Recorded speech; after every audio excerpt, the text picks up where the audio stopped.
ముందుగా ప్రభువైన క్రీస్తు నామములో కృతజ్ఞతాస్తుతులు చెల్లిస్తూ ఉన్నాను.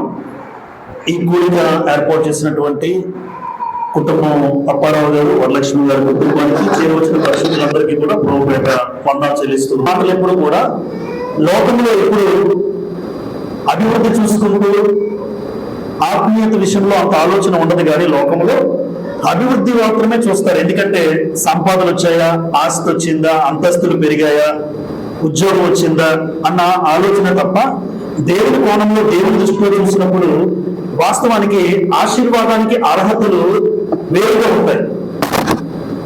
కనుక ఈరోజు క్రైస్తవ జీవితంలో నేను ఆశీర్వాదం పొందుకోవాలి, నేను ఆశీర్వదించబడాలి అని ప్రతి ఒక్కరికి ఉంటుంది, ప్రతి కుటుంబానికి ఉంటుంది. ఈరోజు ఆశీర్వదించబడడానికి నేనేం చేయాలి, లేదా దేవుడు తన మాటల్లో ఒక వ్యక్తి ఆశీర్వదించబడాలంటే ఏం చేస్తే ఆశీర్వదించబడతాడు అన్న మాటలు ఈ రోజు మనం ఆలోచన చేయడానికి సిద్ధపడదాం. చూడండి, మొట్టమొదటిగా పేతురు రాసిన మొదటి పత్రిక 3వ అధ్యాయం. పేతురు రాసిన మొదటి పత్రిక 3వ అధ్యాయం 9వ వచనాన్ని చదువుతున్నాను. చూడండి, 1 పేతురు 3వ అధ్యాయం 9వ వచనం. ఆశీర్వాదానికి వారసులకు మీరు పిలువబడింది కనుక కీడుకు ప్రతి కీడైనను దోషణకు ప్రతి దోషణ అయినను చేయక దీనిని చూడే అన్నాడు. ఆ మాట జాగ్రత్తగా చూడండి. ఆశీర్వాదానికి ఏమవ్వాలి? వారసులు అవ్వాలి. ఇప్పుడు ఆశీర్వాదానికి వారసులు అవ్వాలి అంటే, లేదా ఆశీర్వాదానికి అర్హత పొందుకోవాలి అంటే, ఆశీర్వాదానికి వారసులు ఎవరని రాశారు ఇక్కడ? అపోస్తలుడైన పేతురు. కీడుకు ప్రతి కీడు చెయ్యని వారు, కీడుకు ప్రతి కీడు చేయకుండా దోషణకు ప్రతి దోషణ చేయని వాడు. గమనించండి, ఈ లోకంలో ఎలా ఉంటుందంటే, అమ్మ కీడు చేస్తే ఏం చేస్తాం? ఎవరైనా మన కీడు చేస్తారనుకోండి, సాధారణంగా నేను ఆ వ్యక్తికి కీడే చేస్తాను. నన్ను ఎవరైనా బాధ పెట్టారనుకోండి, నేను బాధ పెడతాను.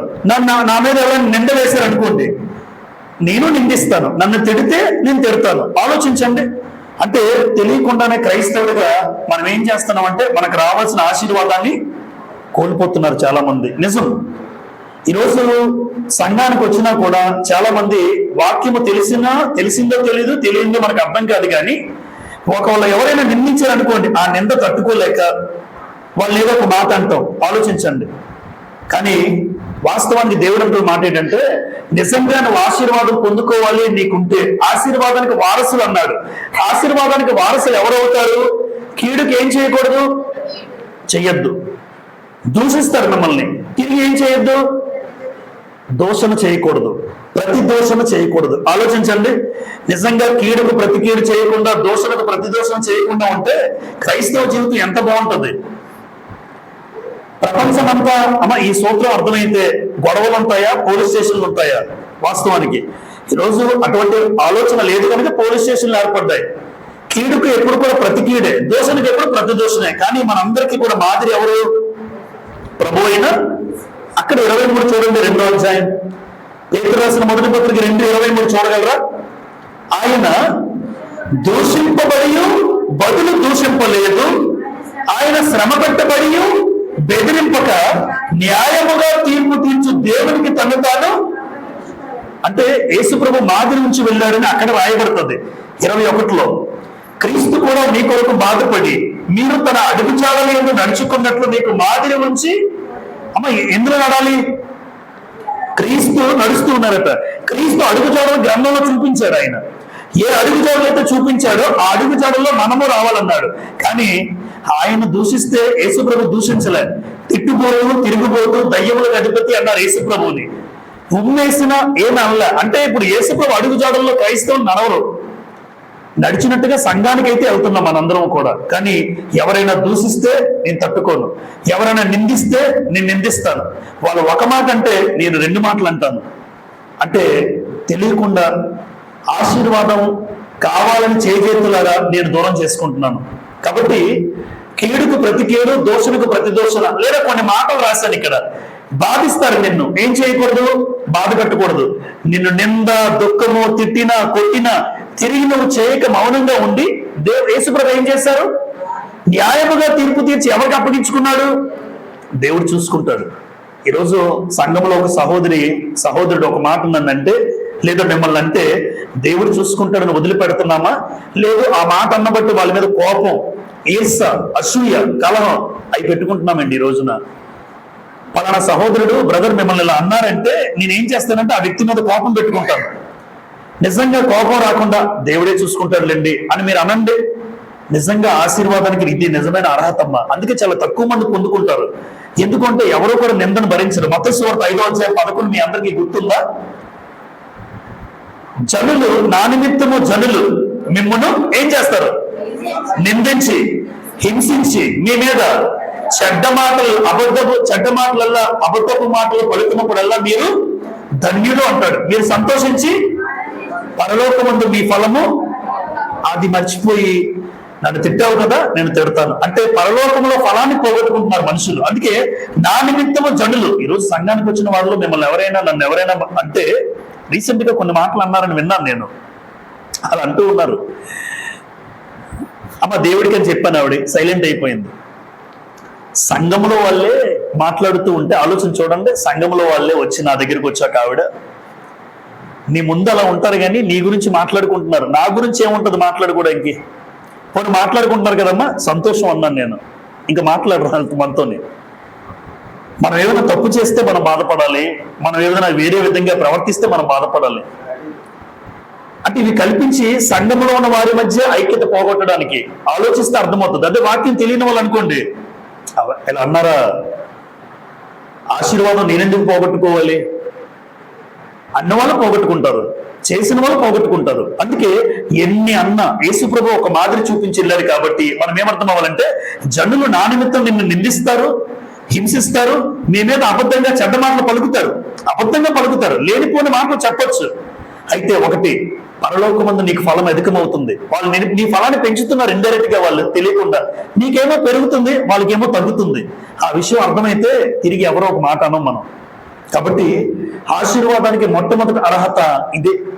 కీడుకు ప్రతి కీడుకు, దోషణకు ప్రతి దోషణ. ఎట్టి పరిస్థితుల్లో కూడా నిందించిన ఏమనద్దు. ఇక మీదట మనం మౌనంగా ఉందాం. దేవుడికి ఎలాగైతే యేసుప్రభు అప్పగించుకున్నాడో నేను కూడా దేవునికి అప్పగిస్తాం. అంటే ఆ స్థాయికి వాక్యంలో ఎదిగితే చేయగలం. వాక్యంలో ఎదిగితే ఆ స్థాయి వస్తుంది. అలా మనం ఎదగాలి. ఎందుకంటే వాక్యంలో ఎక్కువగా మనం వింటున్నాం కాబట్టి. రెండవది, నెంబర్ 2, నీతిమంతులుగా ఉన్నవారు ఖచ్చితంగా ఏం పొందుకు? ఆశీర్వాదానికి అర్హతలో రెండోది ఏంటంటే, అమ్మా ఎవరు? నీతిమంతులుగా ఉన్నవారు. సామెతల గ్రంథం 10వ అధ్యాయం చూడండి. సామెతల గ్రంథం 10వ అధ్యాయం 6వ వచనాన్ని మీరు చూడగలిగితే, సామెతలు 10:6 ఇలా రాయబడి ఉంది, నీతిమంతుని తల మీదకి ఆశీర్వాదములు వచ్చును. సరిపోతుంది బ్రదర్. నీతిమంతుని తల మీదకి ఏమొస్తుందమ్మా? ఆశీర్వాదం. ఈరోజు ఆశీర్వాదం ఒక వ్యక్తికి రావాలంటే ఆ వ్యక్తి బ్రతుకు ఎలా ఉండాలి? నీతిగా బ్రతకాలి. నీతిగా. మళ్ళా నీతి అంటే చెప్తాను, ద్వితీయోపదేశకాండం 6:25 అందరికీ తెలుసు.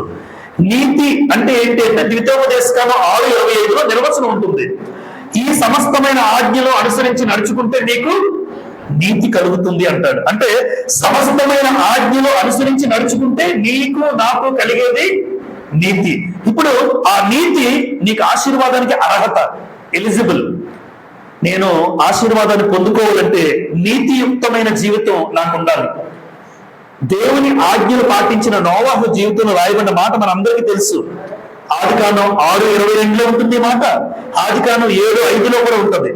నోవాహు అట్లు చేసెను, యెహోవా తనకు ఆజ్ఞాపించిన ప్రకారం యావత్తు. కాబట్టి సమస్తమైన ఆజ్ఞలు అనుసరించిన నోవాహు కుటుంబాన్ని నీతిమంతుని తల మీదకి ఏమొస్తారు? ఆశీర్వాదం. ఈరోజు అమ్మ నీతి అనగానే డబ్బుతో సంబంధం ఉందమ్మా? డబ్బుతో సంబంధం ఉందా? లేదే.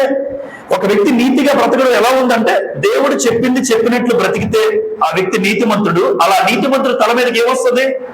ఆశీర్వాదం. సామెతల గ్రంథం 3వ అధ్యాయం 33వ వచనాన్ని కూడా చూడండి. సామెతల గ్రంథం 3:33లో, భక్తిహీనుల ఇంటి మీదకి యెహోవా శాపం వస్తుంది, నీతిమంతుల నివాస స్థలమును ఆయన ఆశీర్వదించును. అంటే నీతిమంతుల నివాస స్థలము, నీతిమంతులు ఉండే స్థలాన్ని దేవుడు నోవాహు కుటుంబం నీతిమంతులైతే అలాంటి భక్తులు ఎంతో మంది బైబిల్ గ్రంథంలో ఉంటే ఏ వ్యక్తి అయినా ఆ రోజు ఆ భక్తులు జీవించిన ఈ రోజు ఇక్కడ ఉన్నటువంటి ఏ కుటుంబాలైనా నీతిగా బ్రతికిన మన కుటుంబాలను దేవుడు ఆశీర్వదిస్తాడు. మన కుటుంబాల లేదా నీతిమంతుల తల మీదకి ఆశీర్వాదం దిగి వస్తుందండి. కాబట్టి యెహోవా నీతిమంతులను ఆశీర్వదిస్తాడు. 5వ కీర్తన 12వ వచనం కూడా చదువుకుందాం. కీర్తన గ్రంథం 5వ కీర్తన 12వ వచనములో ఇలా రాయబడి ఉంది. 5వ కీర్తన 12వ వచనములో యెహోవా నీతిమంతులను ఆశీర్వదించేవాడు నీవే. చాలు బ్రదర్. అమ్మ, దేవుడు ఎవరిని ఆశీర్వదించేవాడట? నీతిమంతులను ఆశీర్వదించేవాడు నీవే. అంటే దేవుడు ఆశీర్వదించేది నీతిమంతులను మాత్రమే. అమ్మ, నీతి తప్పిన వారిని కాదు, నీతి తప్పి బ్రతికిన వారిని కాదు, నీతిగా బ్రతికే వారిని దేవుడు ఏ కాలంలో అయినా ఏ యుగంలో అయినా దేవుడు ఆశీర్వదిస్తాడు. ఇది ఆశీర్వాదానికి అర్హతల్లో రెండోది.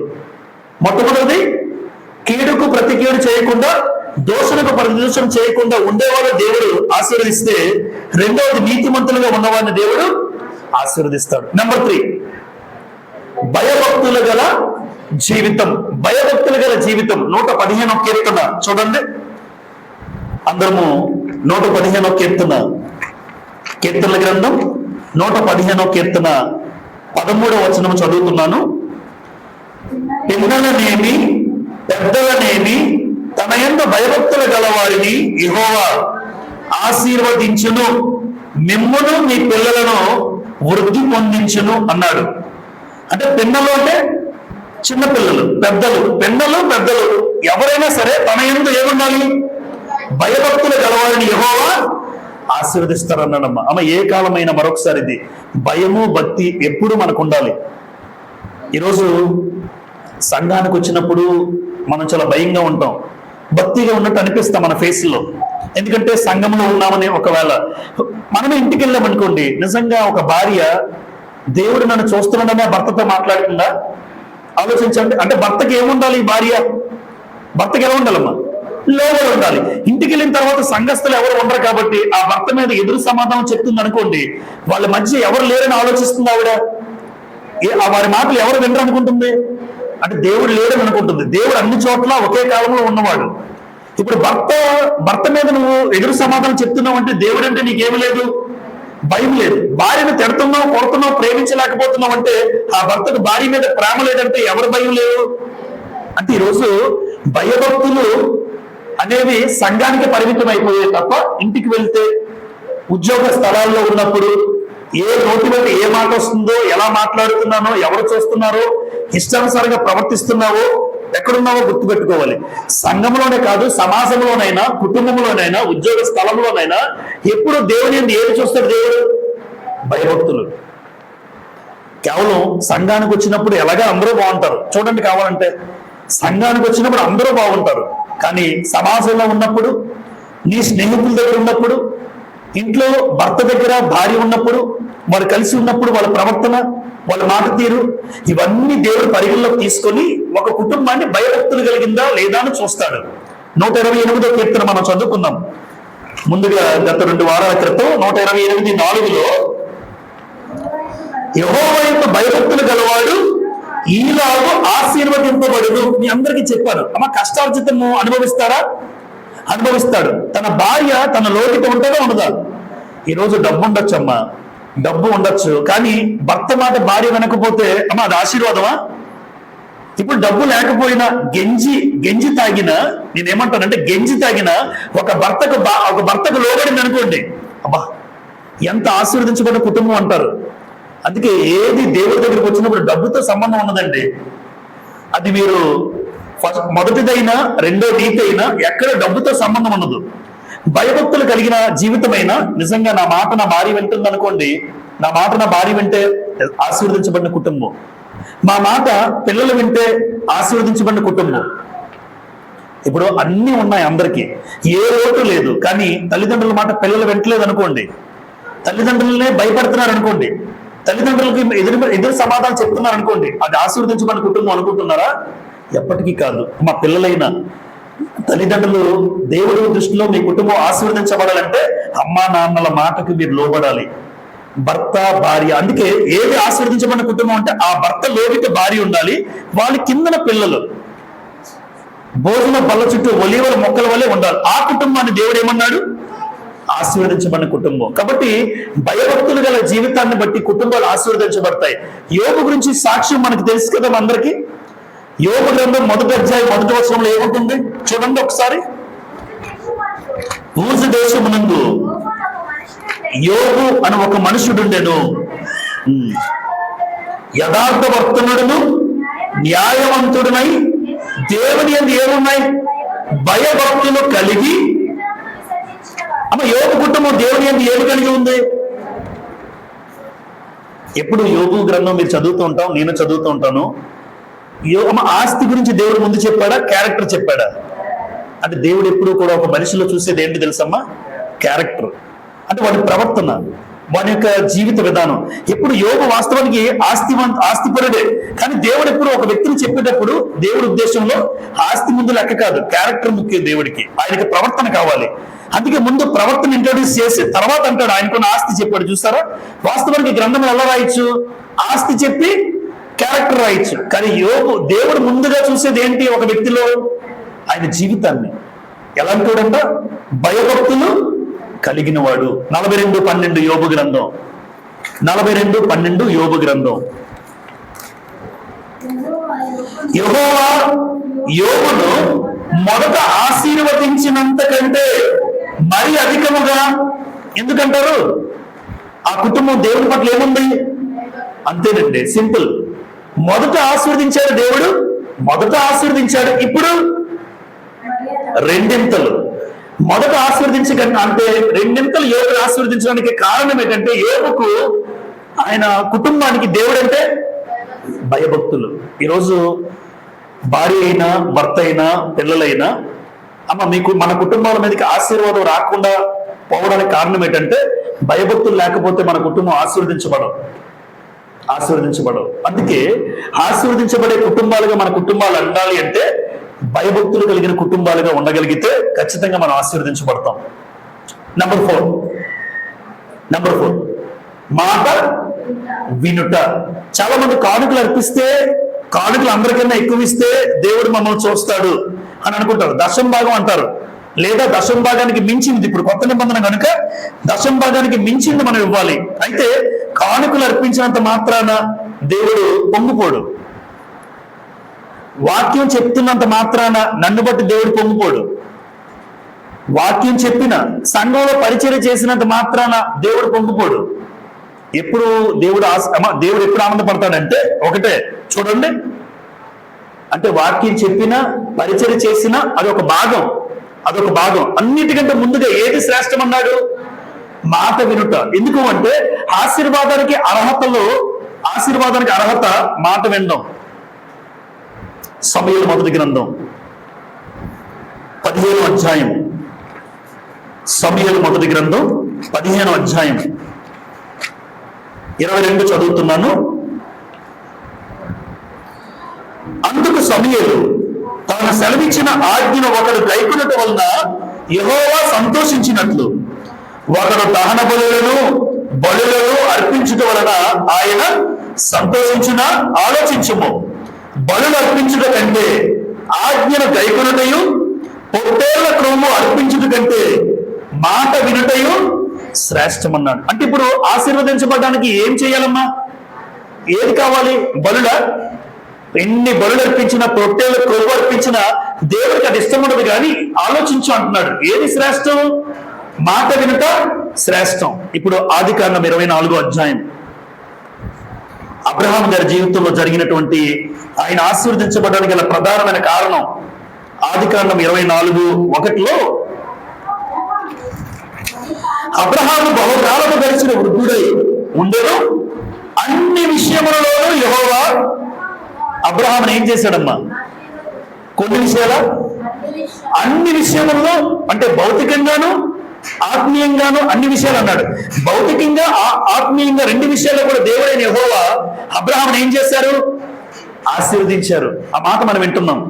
ఇంతకీ అబ్రహాము గారిని దేవుడు ఆశీర్వదించబడడానికి గల కారణం ఏంటి? ఆదికాండం 22:18 ఆదికాండము 22:18. మరియు ఆ మాట అండర్లైన్ చేసుకుందాం. నీవు నా మాట వినినందున భూలోకములోని జనములన్నీ నీ సంతానం వలన ఆశీర్వదించబడును, నా తోడని ప్రమాణం చేసి ఉన్నానని యెహోవా దేవుడు సెలవిచ్చాడట, ప్రమాణం చేశాడట అబ్రహాముతో. అబ్రహాం, నీవు నా మాట విన్నావు. దేవుడికి ఎంత ఇష్టం చూడండి మాట వింటే. ఈరోజు ఎవరైనా అంతే, తల్లిదండ్రులకు మాట వింటే ఇష్టమా, మాట వినలేని ఇష్టమా? ఇప్పుడు చాలా మంది ఇద్దరు కుమారులు ఉన్నారు అనుకోండి, ఇద్దరు ఎవరైనా ఎవరి దగ్గరికి వెళ్తారంటే, ఎవరి దగ్గరికి వెళ్తారు ఏదైనా చెప్పాలంటే మాట వినేవాడి దగ్గరికి వెళ్తారు. అరే పెద్దోడు చిన్నోడు ఎవరు మాట వింటే అక్కడికి వెళ్తారు. ఇప్పుడు దేవుడు కూడా ఎవరి దగ్గర చూడండి, ఒక తండ్రి పెంచినటువంటి తండ్రి, కన్న తండ్రి, ఇద్దరు కొడుకులు ఉంటే పెద్ద కొడుకు మాట విండు, చిన్న కొడుకు వింటాడు. ఇప్పుడు ఏ పనైనా చేయాలంటే ఎవరి దగ్గరికి ముందు వెళ్తాడు? ఎవరి దగ్గరికి? మాట విన్న వాడి దగ్గరికి. అంటే దేవుడు కూడా ఎవరి దగ్గరికి వస్తాడు, ఎవరికి దూరం అవుతాడు చెప్పండి. ఇప్పుడు దేవుడు కూడా నా దగ్గరికి రావాలంటే, ఇప్పుడు నేను మాట వింటలేదండి, సహోదరుడు మాట వింటున్నాడు. ఇప్పుడు దేవుడు ఎవరి దగ్గరికి వస్తాడు? ఆయన దగ్గరికి వెళ్తాడు, నా దగ్గరికి రాడు. చూసారా, చిన్న లాజిక్ అది. దేవుడు నా దగ్గరికి రావాలి అంటే ఆయన మాట వినాలి. ఒక తండ్రే ఏ కొడుకు మాట వింటున్నాడో ఆ కొడుకు దగ్గరికి వెళ్తున్నప్పుడు, పరమ తండ్రి ఏ కుమారుడు ఏ కుమార్తె మాట వింటుందో వారి దగ్గరికి వెళ్తాడు. అందుకే దేవుడు కావాలని మనం దూరం చేసుకుంటున్నాం. ఎందుకు? మాట వినకుండా. ఎవరైతే మాట వింటారో ఖచ్చితంగా చెప్తున్నాడు దేవుడు, మాట విన్న కుటుంబాలను, మాట వినని వ్యక్తులను దేవుడు. అబ్రహాం ఈరోజు ఎంతగా ఆశీర్వదించబడ్డాడమ్మా. ఈరోజు బైబిల్ గ్రంథంలో లేదా ప్రపంచంలో విశ్వాసులందరికీ తండ్రిగా అబ్రహాం గారు కనబడుతున్నారంటే, దేవుడు ఆయనకి ఇచ్చినటువంటి ఆధిక్యత, దేవుడికి ఆయనకి ఇచ్చినటువంటి ఒక ఉన్నతమైన స్థితి అబ్రహాం గారు పొందుకోవడానికి ప్రధానమైన కారణం ఏంటంటే, దేవుడు పిలిచినంటనే వెళ్ళిపోయాడు. ఈరోజు తల్లిదండ్రుల మాట ఇక్కడ ఉన్నటువంటి పిల్లలు ఎంతమంది వింటున్నారు? 10 సార్లు పిలిస్తే కానీ కొంతమంది రారు. మీరు ఉన్నారో అంటే అలాంటి పిల్లలు ఉన్నారో లేదో. కొంతమంది అంటారు తల్లిదండ్రులు, ఎన్నిసార్లు చెప్పినా రారండి, వాడికి లంచం ఇస్తే కానీ రారు కొంతమంది అయితే. ఈరోజు అటువంటి పిల్లలుగా ఎవరు ఉండకూడదు. ఎందుకంటే తల్లి తండ్రి చెప్తున్నారంటే వెంటనే మీరు చేయగలగాలి. లేదు అంటే ఆ బిడ్డల జీవితంలో దేవుడు ఏమనుకుంటాడంటే, మీ దగ్గరికి దేవుడు దూరం అవుతాడు. అందుకే కొంతమంది పిల్లలు స్థాయి పెరగరు, చదువులో కూడా పెరగరు. ఎందుకు స్థాయి చదువులో పెరగరంటే, వాళ్ళ తల్లిదండ్రుల మాట వినకపోతే దేవుడు నీకు దూరం అవుతాడు. అలా ఉండకుండా దేవుడు నా దగ్గరికి రావాలి, నీకు తోడుగా ఉండాలి, నిన్ను ఒక మంచి స్థాయిలో దేవుడు నిలబెట్టాలి అంటే తల్లిదండ్రులు పిలిచిన వెంటనే ఆ పిలుపుకి స్పందించడం కరెక్ట్. నేను స్పందించగలగాలి. అందుకే అబ్రహాం గారి విషయంలో, నీవు నా మాట విననముగా ఆకాశంలో లేదా నక్షత్రాల వల్ల అన్నాడు, ఇసుక రేణువుల వల్ల అన్నాడు. అబ్రహామును ఆశీర్వదించాడు దేవుడు. కాబట్టి మాట వినుట శ్రేష్టం. సౌలు మాట విన్నారో లేదా? వినలే. సౌలు మహారాజు, మొట్టమొదటి ఇశ్రాయేల్ రాజు, దేవుడి మాట వినలేదు. ఏమన్నాడు? అమాలేకీలను దేవుడు నాశనం చేయమంటే అమాలేకీలు నాశనం చేయకుండా క్రొవ్వును తెచ్చుకున్నాడు. అమాలేకీల రాజు అగగును తీసుకొచ్చాడు. అందుకోసం సమయాలు వచ్చి అంటాడు, దేవుడి మాట వినలేదు నువ్వు. అందుకోసం సౌలు ఏం చేశాడమ్మా? సౌలు ఆశీర్వాదాన్ని కోల్పోయాడండి, దేవుని ఆత్మను కోల్పోయాడు. దురాత్మ వచ్చింది సౌలులోకి. ఇంకో బాధాకరమైన విషయం ఏంటి తెలుసమ్మా? సౌలు తర్వాత రాజు ఎవరవ్వాలి? యోనాతాన్. సౌలు తర్వాత యోనాతాన్. అంటే తన పిల్లలు పరిపాలించే స్థాయిని కోల్పోయాడు సౌలు. దావీదు వచ్చారు. వేరొక వ్యక్తి రావడానికి కారణం ఏంటి? ఒక తండ్రిగా నువ్వు స్థిరంగా ఉండుంటే నీ కుమారుడే నెక్స్ట్ పరిపాలన. అప్పుడు రాజు తర్వాత వేరే వ్యక్తి అవుతారేమో. రాజు తర్వాత రాజు ఎవరవ్వాలి? రాజు కొడుకు అవుతాడు. కానీ సౌలు కుమారులు 4 ఉన్నప్పటికీ కూడా ఒక్కరంటే ఒక్కరు కూడా ఆధిక్యతను ఎందుకు కోల్పోయారంటే తండ్రిని బట్టి. యోనాతాను మంచివాడైనా సౌలు ఎప్పుడైతే దేవుని మాట వినలేదో ఏకంగా రాజరిక వంశం నుంచి కంప్లీట్ గా సౌలును తప్పించాడు. ఆ స్థానంలో ఎవరిని కూర్చోబెట్టాడు? దావీదు వచ్చాడు. ఆ తర్వాత చూడండి, దావీదు తర్వాత దావీదు కుటుంబం వచ్చిందా ఇంకెవరైనా వచ్చారా? కారణం ఎవరు? తండ్రి అయిన దావీదు. తండ్రిగా నిలబెట్టుకున్నాడు, తండ్రిగా పోగొట్టుకున్నాడు సౌలు. గమనిస్తున్నారా? ఆశీర్వదించబడడానికి సౌలు దేవుని మాట వినకపోవడం, ఆశీర్వదించబడకపోవడం కారణమైతే, దావీదు తర్వాత ఎవరు వచ్చారు? సొలొమోను, రెహబాము, ఇంకంతా కూడా యోధా కుటుంబమే. దావీదు సంతతి వల్లే వచ్చారు. అది తండ్రిగా దావీదు నిలబెట్టుకున్నాడు. నా తర్వాత నా కుమారులు. మరి సౌలు ఎందుకు కోల్పోయాడంటే దేవుని మాట వెళ్ళలేదు. అందుకే దావీదు గురించి దేవుడు ఏమంటాడమ్మా, నా ఇష్టానుసారుడైన మనుషుడు, నా ఉద్దేశాలన్నీ నెరవేర్చేవాడు. అంటే దేవుడు ఉద్దేశాలు నెరవేరుస్తున్నాడంటే దేవుడి మాట ఎంతగా వింటాడో ఆలోచించండి. 41 కీర్తన 8వ వచనంలో దావీదు గురించి ఒక మాట చదువుకుందాం. 41 కీర్తన 8వ వచనములో, కీర్తన గ్రంథం 40 కీర్తన 8వ వచనము, నా దేవా నీ చిత్తము నెరవేర్చుట. చూసారా, అంటే సౌలు గారికి దావీదుకున్న వ్యత్యాసం మీకు అర్థం అవ్వాలి ఈ పాటికే. నీ చిత్తము నెరవేర్చుట నాకు సంతోషం. అలా ఎక్కడా కూడా సౌలు అవ్వలేదండి. అమ్మ నిజంగా మన పిల్లలు ఆశీర్వదించబడాలని ఎంతమందికి ఇక్కడ ఉంది? నా తర్వాత నా పిల్లలు, ఆ పిల్లల పిల్లలు, ఏ తండ్రి తల్లికుంటే ఖచ్చితంగా మా తండ్రిగా ఏం చేస్తాను, నేను దేవుని మాట వింటాను. నేను వినాలి, భార్య వినాలి. మనం వింటే ఆ పిల్లల జీవితాలు ఆశీర్వదించబడతాయి. సౌలు కోల్పోవడానికి కారణం అదే, దేవుని మాట వినకపోవడం. దావీదు ఆశీర్వదించబడడానికి కారణం దేవుని మాట వినడం. నెంబర్ 5, దయాదృష్టి గలవారు అన్నాము. దయారసము, మా దయారసము అనగానే దయ కలిగిన జీవితం. చూడండి,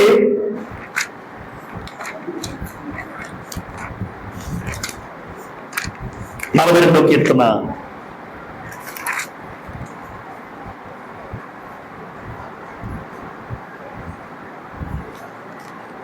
22వ గ్రంథం చదువుకున్నాం. 22వ అధ్యాయం, సామెతల గ్రంథం 22వ అధ్యాయం ముందుగా చదువుదాం. దయాదృష్టి గలవాడు, చూసారా, తన ఆహారంలో కొంత దరిద్రం ఇచ్చును. తర్వాత అట్టివాడు దీవెన నొందుతాడు. అంటే దయాదృష్టి గలవాడు, దయారసం అన్నాను. దయాదృష్టి గలవాడు ఏం పొందుకుంటాడు? దీవెన పొందుకుంటాడు. గమనించండి, ఎప్పుడైనా దయాదృష్టి గలవారు దీవెన పొందుకుంటారు. అంటే మనకున్న దాంట్లో కొంతమందికి ఇచ్చేవాళ్ళు ఉన్నారు మనలో. ఎప్పుడైనా ఇది కలకాలం కొనసాగుతున్నారు, మన బ్రతుకునంత కాలం కూడా నీకున్న దాంట్లో దయ కలిగిన మనస్సు, జాలి కలిగిన మనస్సు మనకుంటే ఆ దయాదృష్టి నీకు దీవెన తెచ్చిపెడుతుంది. నీకు దీవెన ఏదైనా నీ సామర్థ్యాన్ని బట్టి, నీకున్న స్తోమత బట్టి భవిష్యత్తులో అయినా మీరు చేస్తారు, చెయ్యాలి. అలా దయాదృష్టి కలిగిన వారు అయితే ఆ వ్యక్తి ఏం పొందుకుంటాడమ్మా? దీవెన. మనందరికీ తెలుసు ఎవరు కూడా? అబీగైలు. అబీగైలు వాస్తవానికి ఎవరి భార్య? నాబాలు. నాబాలు మంచివాడా మొరటోడా? మొరటోడు. అలాంటి మొరటోడికి ఒక మంచి భార్యను దేవుడు ఇచ్చాడు. లోకంలో కూడా అలాగే ఉంటాయి చాలా మందికి. భర్త ఏమో మొరటోడైతే కొంత ఎక్కువ శాతం అయితే మొరటోడైన భర్తకు ఒక మంచి సుబుద్ధి గల భార్య అయిన అబీగైలు దేవుడిస్తే, ఇప్పుడు అబీగైలు తన జీవితంలో ఏం చేసింది? సమూయేలు మొదటి గ్రంథం 25వ అధ్యాయం, సమూయేలు మొదటి గ్రంథం 25వ అధ్యాయం 33వ వచనంలో, 25:33 చూడండి, చదువుతున్నాను. నేను పగ తీర్చుకొనకుండా ఈ దినమున ప్రాణము తీయకుండా నన్ను ఆపినందుకై నీవు ఆశీర్వాదము నొందుదువు గాక. నీవు చూపిన బుద్ధి విషయమే నీకు ఆశీర్వాదము కలుగును గాక. అమ్మ, దావీదు ఆకలితో ఉన్నాడు కర్మేలు కొండ మీద. దావీదు ఆకలిని ఎవరు తీర్చారు? అబీగైలు తీర్చింది. ఆ గ్రంథం, ఆ అధ్యాయం అంతా మీరు చదవండి.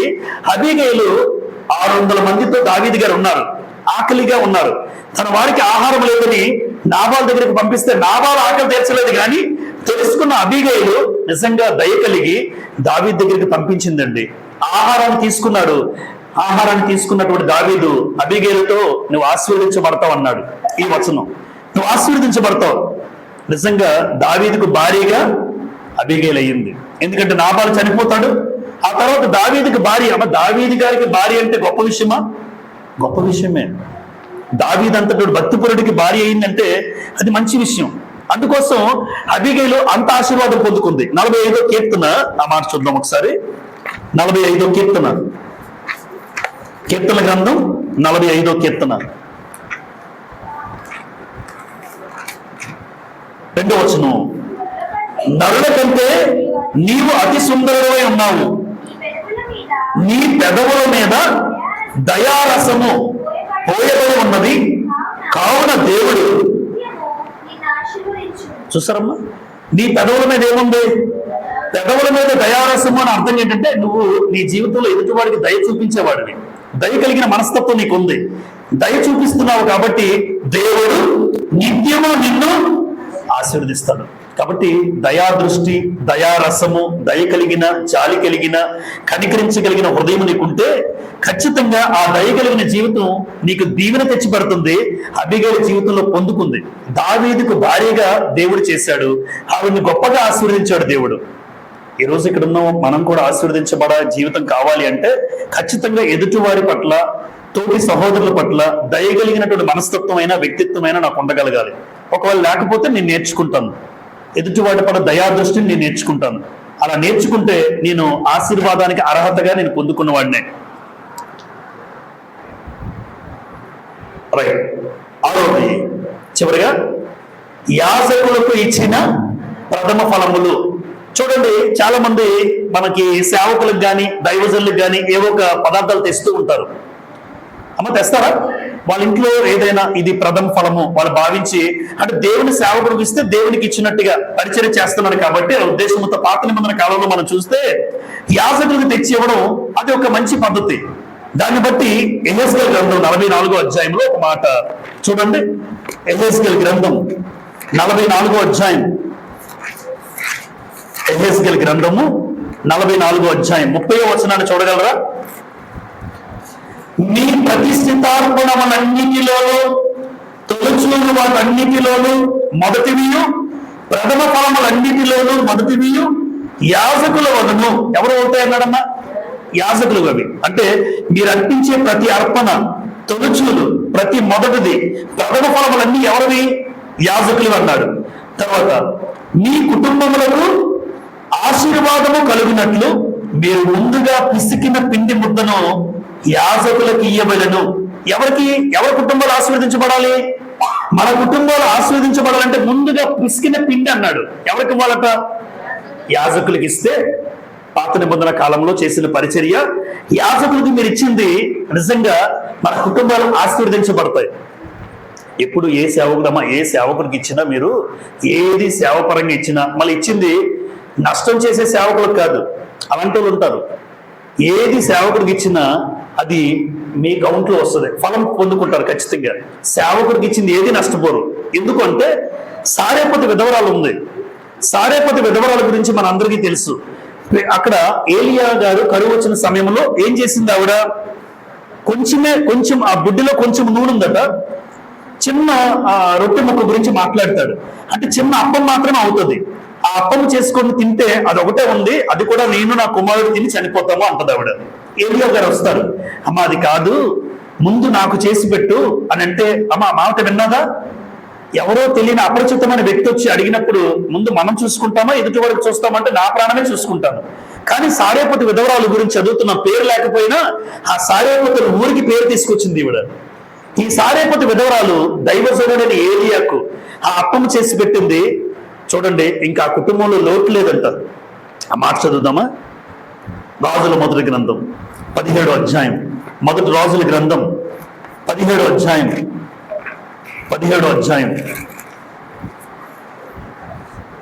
12 చదువుతున్నాను. అందుకని నీ దేవుడిని యెహోవా జీవము తోడు, తొట్టెలో పట్టెడి పిండియు, బుడ్డిలో కొంచెం నూనె నాయతో ఉన్నవే కానీ అప్పం ఒకటైనా లేదు. మేము చావక ముందు నేను ఇంటికి పోయేవాడిని నాకును నా బిడ్డకును సిద్ధము చేసుకోవాలని కొన్ని పొగలు ఏరుటికే వచ్చింది నేను. అప్పుడు ఏలియా గారు ఏమన్నారు? ఆమెతో ఇట్లా భయపడవద్దు, పోయి నీవు చెప్పినట్లు చేయవు, అయితే అందులో నాకు ఒక చిన్న అప్పమ్మ మొదట చేసి నా ఇద్దకు తీసుకొని రమ్మన్నాడండి. తర్వాత నీకును నీ బిడ్డకు అప్పములు చేసుకో. 14 భూమి మీద యెహోవా వర్షము కురిపించే వరకు ఆ తొట్టిలో ఉన్న పిండి తక్కువ కాదు, బుడ్డిలో నూనె.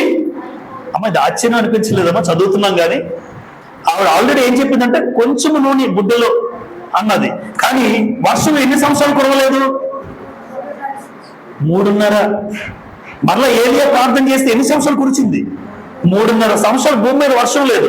ఏంటి 3.5 సంవత్సరాలు ఏలియా గారి ద్వారా ఏదైతే పొందుకున్నాడో ఆవిడ ద్వారా ఇప్పుడు సారేపతి విధవరాలు ఏమైంది? పోషింపబడిందా లేదా? ఆశ్చర్యం. అంటే దైవజనుడికి ఎప్పుడు ఏది ఇచ్చినా ఆ కుటుంబం నష్టపోదు, డెవలప్ అవుతారు. ఇంకా డెవలప్ అవుతారు. మనం ఏంటంటే 500 ఇచ్చేసావురా, కొంతమంది 1000 రూపాయలు ఇచ్చావురా. ఒకవేళ నువ్వు అనుకుంటే ఎవరైనా సారేపతి విధవరాలు ఇచ్చింది కొంచెమైనా 3.5 సంవత్సరాలు వర్షం రానంత వరకు ఆ కరువులో దేవుడు ఆ కుటుంబాన్ని పోషించాడు చూడండి. అంటే కరువులో సమృద్ధినిచ్చాడు దేవుడు. ఎవరైనా దైవజనుడి విషయంలో కానీ, యాజకుల విషయంలో కానీ, సేవకుల విషయంలో కానీ దేవుడి పరిచర్య కోసం మీరు ఏది ఇచ్చినా ఖచ్చితంగా మనం నష్టపోవడం అంటే ఉండదు. దానికి మించిన సమృద్ధి అయితే దేవుడు నాకు ఇస్తాడు, నా కుటుంబానికి ఇస్తాడు. అది ఆశీర్వదించబడిన ఫ్యామిలీగా, ఆశీర్వదించబడిన కుటుంబంగా ఉంటుంది. కాబట్టి ఎప్పుడు ఆశీర్వాదానికి అర్హత ఏది అంటే యాజకులకు ఇచ్చేందుకు దాన్ని బట్టి కూడా నా కుటుంబం ఏమవుతుంది, ఆశీర్వదించబడుతుంది. కాబట్టి ఇవి ఆశీర్వాదానికి ప్రాముఖ్యమైన అర్హతలు తీసుకున్నాం కొన్ని. మొట్టమొదటి చెప్పండి అమ్మా, ఏం చేద్దాం? కీడుకు ఎప్పుడు భవిష్యత్తులో కూడా, ఈ రోజు ఉన్న మాటలు బట్టి మీరు ఎవరైనా భవిష్యత్తులో మనకి కావాలని నిందలేస్తారు, మీ మీద వస్తాయి, మిమ్మల్ని దూషిస్తారు. దూషించిన వెంటనే మనకి వెంటనే రాకూడదు కోపం, అలవాటు చేసుకుందాం. జనరల్గా కోపం వస్తుంది, ఏ మాటన్నా కోపం వస్తుంది. కానీ ఈ రోజు విన్న పాఠాన్ని బట్టి ఒకటి మైండ్లో మనం ముద్రించుకోవాలి. ఏంటంటే ఆశీర్వాదం పొందుకోవాలి అంటే వారు కావాలని నన్ను నిందిస్తారు, గ్యారంటీ. నా మీద మాటలు విసురుతారు. ఎవరైతే పరిచయం చేస్తున్నారో ఖచ్చితంగా మాటలు పడాలి. అందుకే అంటారు కదమ్మా, ఏంటి చెప్తారు మీరు ఎప్పుడు, ఏ చెట్టుకి? కాసే చెట్టుకి ఏ దెబ్బలు? రాళ్ల దెబ్బలు. బాగా కొడతారా? బాగా కొడతారు, చిరిగిపోతాయి పళ్ళన్నీ కూడా, చెట్టుకి తగులుతూనే ఉంటాయి. అంటే కాసిన చెట్టుకే తగులుతాయి. ఎంతగా నువ్వు పరిచయం చేస్తూ ఉంటావో, ఎంతగా సంఘంలో బలంగా పనిచేస్తూ ఉంటావో, ఎంతగా దేవుడికి నువ్వు దగ్గర అవ్వాలనుకుంటావో నీ మీద నిందలు వస్తాయి. అయితే ఒకటి, నేను ఆశీర్వాదం పొందుకోవాలనుకుంటున్నా కాబట్టి నా నిమిత్తం జనులు మిమ్మల్ని నిందించి హింసిస్తారు, బాధ పెడతారు, దుఃఖ పెడతారు, నిందిస్తారు. అయినా సరే మీరు మౌనంగా ఉండండి. అయ్యో చేతకాలం అని అనుకుంటారండి, అనుకున్నా పర్లేదు. యేసుప్రభుని ఆ రోజు అలాగే అనుకున్నారట. కింద అన్నారు ఒక ఆయన, నువ్వు దేవుని కుమారుడు అయితే నిన్ను రక్షించుకుని సిలువ నుంచి మమ్మల్ని కూడా రక్షించి అన్నాడు దొంగ. చూడండి, ఇంకా దొంగతనం చేద్దామని. నిన్ను నువ్వు రక్షించుకో, నువ్వు దేవుని కుమారుడు అయితే. అప్పుడు యేసుప్రభు ఏమనుకుంటే, చూపిస్తాను నా తడాక అన్నాడు ఆయన. వాస్తవానికి చూపించగలడు ఆయన, చూపించగలడు. అందరినీ ఏకకాలంలో నాశనం చేయగలడు. కానీ మౌనంగా ఉన్నాడు. ఎందుకంటే మౌనంగా ఉండాలి. అంతేగా నిజంగా దేవుడు కుమారుడు ప్రూవ్ చేసుకోవాలంటే ఒక్కడు రోమ సైనికుడు అక్కడ ఉండదు. ఎవడు ఉండడు, ఎవడో బ్రతకడు. కానీ ఆ సమయంలో కూడా చూడండి, అంత ఆధిక్యత ఉన్నా తగ్గించుకున్నాడు. ఇప్పుడు చూపించడానికి సమయం కాదు, ఆశీర్వాదం పొందుకోవాలి. ఆయన వల్ల కొంతమంది భూలోకంలో అందరూ ఆశీర్వాదం పొందుకోవాలి. ఆయన కోపం చూపించాడు అనుకోండి, యేసుప్రభు ఈ లోకానికి తండ్రి చిత్తం నెరవేరదు. అందుకే మౌనంగా ఉన్నాడండి. వదకు సిద్ధపడిన గొర్రె చూడండి ఎలా తీసుకెళ్తారు, బొట్లెట్టి తీసుకెళ్తారు. దానికి ఏమీ తెలీదు. అదేమో చాలా ఆనందంగా డప్పులు కొడుతుంటే వెళ్ళిపోతుంటది. అలా వెళ్ళిపోయాడు యేసుప్రభు. అదే నిన్ను చంపుతారని తెలిసినా కూడా ఆ వదకు సిద్ధపడిన గొర్రె పిల్ల మౌనంగా వెళ్ళాడు, మౌనంగా తన దేహాన్ని అర్పించాడు. ఒకటి, కాబట్టి ఎప్పుడు మనం తిరిగి వద్దు, ఇలా దూషించకుండా ఉంటే నేను ఆశీర్వదించబడతాను. నీతిమంతుల తల మీదకి ఏమొస్తుంది? ఆశీర్వాదం వస్తుంది. అలా నీతియుక్తమైన జీవితం, సమస్తమైన ఆజ్ఞలు అనుసరించి మనం బ్రతుకుదాం. భయభక్తులు కలిగిన పిల్లలైనా పెద్దలైనా ఎప్పుడు మన కుటుంబాల్లో ఆ వ్యక్తిగా ఏముండాలండి? భయభక్తులు. ఆ భయభక్తులు యోగులో చూశాడు దేవుడు. యోగు ప్రారంభ అధ్యాయంలో భయభక్తులు ఉన్నాడు, చివరి అధ్యాయంలో ఆశీర్వదించాడు. 1వ అధ్యాయం భయభక్తులు చూశాడు, 42వ అధ్యాయం మొదట ఆశీర్వదించినంత కంటే ఎక్కువగా. మాట వినుట శ్రేష్టం. సౌలు వినలేదు. ఈరోజు మీరు నేను వినకపోతే నేను కూడా నాకున్న ఆశీర్వాదాన్ని కోల్పోతాను. ఇప్పుడు దేవుని మాట వినడం శ్రేష్టమా? ఆశీర్వాదాన్ని పొందుకోవాలంటే ఆయన మాట విన్న అబ్రహాం ఎలా ఉన్నాడు? ఆయన మాట వినలేని సౌలు పరిస్థితి ఏంటి? అసలు సౌలు కుటుంబమే కనబట్టలేదు, భూమి మీద లేరు. మొత్తం కొలాప్స్ అయిపోయింది కుటుంబం అంతా. కారణం ఏంటమ్మా? తండ్రిని బట్టి. ఎందుకంటే ఆయన మాట వినుంటే బాగున్నాను. ఈరోజు తండ్రిగా మాట వినకపోతే పిల్లల జీవితాలు పాడైపోతాయి. కనీసం ఆ పిల్లల జీవితాలు బట్టి అయినా ఒక తండ్రిగా నేను బుద్ధి తెచ్చుకోవాలి, దేవుని మాట వినాలి. ఆయన మాట వింటే నేను ఆశీర్వదించబడతాను, నా పిల్లలు ఆశీర్వదించబడతారు. దయ కలిగిన మనస్సు నాకు ఉండాలి. నాకున్న దాంట్లో ఎవరికైనా, ఎటువంటి పేదవాళ్ళైనా, సేవ చేస్తూ చాలా దారుణమైన పరిస్థితుల్లో ఉన్న సేవకులు ఉన్నారు. నాకున్న దాంట్లో నేను ఇవ్వగలగాలి, నాకున్న స్థాయిని బట్టి. అంతకు మించి నేను ఇవ్వలేను. కాకపోతే ఆ దయా దృష్టి ఉంటే ఏం పొందుకుంటామండి? దీవెన. ఆ దీవెన అందరూ పొందుకోవాలి. మనకున్న దాంట్లోనే అబీగైలు చూపించింది. దావీదుకు భారీగా ఆ స్థాయిలో దేవుడు కూర్చోబెట్టాడు ఆవిడ్ని. చివరిగా ఏది దేవుని సేవకులకు మీరు ఎవరికి ఇచ్చినా, ఒక మంచి పరిచయం చేసే సేవకుడికి అర్పిస్తే ఆ సేవకుడి విషయంలో ఎలా అయితే చూడండి, సారేపతి విధవరాలు. ఇంకో ఎవరండి? షూనేమీరాలు ఎలీషా గారికి, ఈవిడేమో ఏలియా గారికి, ఈవిడేమో ఎలీషా. ఇంకో విషయం చెప్పమంటారమ్మా, ఇద్దరు కూడా బిడ్డలు చచ్చిపోతారు. సారేపతు విధవరాలు బిడ్డ చనిపోతాడు, షూనేమీరాలు బిడ్డ కూడా చనిపోతాడు. అయితే ఇక్కడ ఏలియా కాపాడుతాడు, ఇక్కడ ఎలీషా కాపాడుతారు. అంటే ఆ ఆశీర్వాదం, భూమి మీద భౌతికమైన ఆశీర్వాదం కూడా ఎవరు పొందుకున్నారు? ఇద్దరు పొందుకున్నారు. కారణం ఒకటే, వారు ఏదైతే సేవకుడి విషయంలో చేశారో వాళ్ళు నష్టపోలే, తిరిగి వాళ్ళు అత్యధికంగా ఆశీర్వదించబడ్డారు. అంటే కోల్పోయిన బిడ్డలు తిరిగి ఇవ్వడం అంటే గొప్ప విషయమే. కోల్పోయిన బిడ్డలు తిరిగి పొందుకోవడానికి కారణం వారు దైవజనులకి, యాజకులకు చేసిన పరిచర్య, వారికి అర్పించినటువంటి అర్పణలు.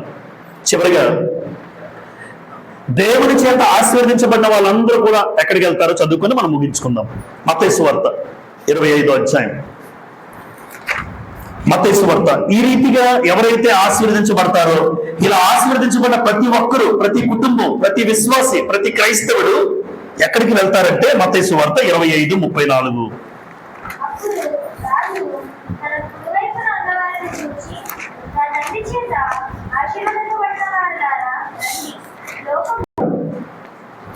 రాజు తన కుడివైపున ఉన్నవాడిని చూచి నా తండ్రి చేత ఏమన్నారమ్మా? నా తండ్రి చేత ఆశీర్వదింపబడిన వారులారా. అంటే ఆశీర్వదించబడిన వారు మాత్రమే వెళ్తారు. ఇప్పుడు ఆశీర్వాదం పొందుకోవడానికి అర్హతలు ఇవి లేకపోతే, ఇవి మనలో లేకపోతే ఆలోచించండి. ఇవి నాలో లేవండి, నాలో లేకపోతే దేవుడు నన్ను పిలుస్తాడా? నా తండ్రి చేత ఆశీర్వదించబడిన వాళ్ళారా అన్నాడు ఇక్కడ. ఇప్పుడు ఈ అర్హతలే నాలో లేకపోతే నన్ను ఎందుకు పిలుస్తాడు? పిలవడు. అందుకే ఈరోజు ఈ మాటలు నాతో పాటుగా నేను ఎన్ని విషయాల్లో ఉన్నాను, మరొకసారి ప్రతిసారి చెప్పినట్టుగానే నేను ఎన్ని విషయాల్లో ఉన్నాను, ఏవి నేను ఇంకా పాటించట్లేదు అన్నది ఎవరికి వాళ్ళు పరిశీలన చేసుకుంటే, ఎందుకు అంటే ఇదంతా వేదన ఒకటే. ఇక్కడున్న ఈ మాటలు విన్న ప్రతి ఒక్కరూ కూడా దేవుని దగ్గరికి వెళ్ళాలని ఉద్దేశం. అలా వెళ్ళాలి అంటే ఆశీర్వాదానికి అర్హతలు తెలుసుకోవాలి. ఇప్పుడు దేవుడు అంటున్నాడు, నా తండ్రి చేత ఆశీర్వదింపబడిన వాళ్ళారా రండి, లోకం పుట్టింది మొదలుకొని మీ కొరకు సిద్ధపరచబడిన రాజ్యమును స్వతంత్రించుకోండి. ఆ పరలోక భాగ్యాన్ని, ఆ నిత్య రాజ్యాన్ని, ఆ నిత్య జీవాన్ని పొందుకోవడానికి భూమి మీద ఉన్నప్పుడే ఒక విశ్వాసిగా ఆశీర్వాదానికి అర్హతలు తెలుసుకోవాలి. ఆ అర్హతలు బట్టి అవి నాలో పొందుకుంటే ఖచ్చితంగా దేవుడు ఆ నిత్య రాజ్యాన్ని నాకు ఇస్తాడు, నేను స్వతంత్రించుకుంటాను. అంత గొప్ప ధన్యత దేవుడు మనకు అందరికీ అనుగ్రహించాలని నన్ను హెచ్చరించుకుంటూ ప్రేమపూర్వకంగా మీ మనవి చేస్తున్నాను. అందరికీ ప్రభువుకి వందనాలు చెల్లిస్తున్నాను.